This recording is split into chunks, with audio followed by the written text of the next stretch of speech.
13వ తేదీ ఏప్రిల్ నెల 2025వ సంవత్సరం. ఈ రోజు దేవుని వాగ్దానము. జకరియా 9వ అధ్యాయము 9వ వచనము. సియోను నివాసులారా బహుగా సంతోషించుడి, యెరూషలేము నివాసులారా ఉల్లాసముగా ఉండుడి. నీ రాజు నీతిపరుడును రక్షణ గలవాడును దీనుడునై గాడిద పిల్లను ఎక్కి నీ యొద్దకు వచ్చుచున్నాడు. సహోదరి సహోదరులారా, దేవుని బిడ్డలకు జకరియా ఒక గొప్ప శుభవార్తను చెబుతూ ఉన్నాడు.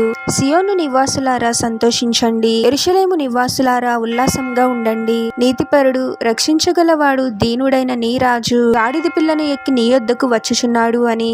అవును, ముందు మనము ప్రభువుని ఆశ్రయించలేదు, కానీ ప్రభువే మనల్ని వెతుక్కుంటూ మన దగ్గరకు వచ్చాడు. పాత నిబంధనలో జకరియా ప్రవక్త పలికిన ఈ మాట క్రొత్త నిబంధనలో మనం నెరవేరడం చూస్తాము. ప్రభువు గాడిద పిల్లను ఎక్కి యెరూషలేము ప్రజలకు వస్తూ ఉన్నాడు. పాపము వలన వచ్చు జీతము మరణము. మన పాపములను క్షమించి మనల్ని మరణం నుండి అంటే నిత్య నరకాగ్ని నుండి తప్పించడానికి ప్రభువే శరీరధారియే యేసుగా జన్మించి మనల్ని వెతుక్కుంటూ మన కోసం వచ్చాడు. ప్రభువుని దేవునిగా కలిగిన మనము ఎంత ధన్యులము. మనల్ని విడిచిపెట్టే దేవుడు కాదు, కానీ మనల్ని వెతుక్కుంటూ వచ్చి మనల్ని కాపాడే దేవుడు మన ప్రభువు. ప్రభు యొక్క గొప్పతనాన్ని, మనపై ఉన్న గొప్ప ప్రేమను గుర్తించి మనము ప్రభు యొక్క బిడ్డలము అనే విషయాన్ని గ్రహించి ప్రభువునకు నమ్మకంగా జీవించాలి. ప్రార్థన.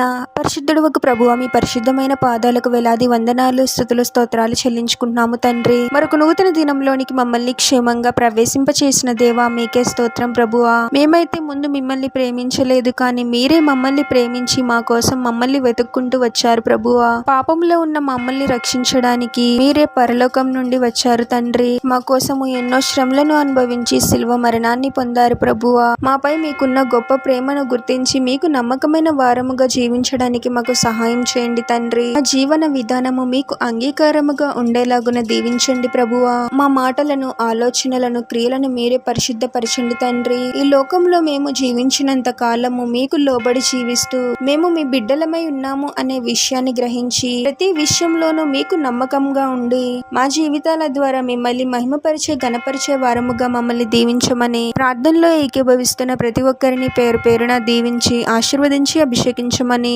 చేసే ప్రతి పనిలో మీరే వారికి తోడుగా ఉండి వారిని అన్ని కీడుల నుండి, అపాయాల నుండి మీరే వారిని రక్షించమని ఈ మా మనవులన్నీ యేసుక్రీస్తు వారి పరిశుద్ధ నామంలో అడిగి వేడుకొనుచున్నాము తండ్రి. ఆమెన్.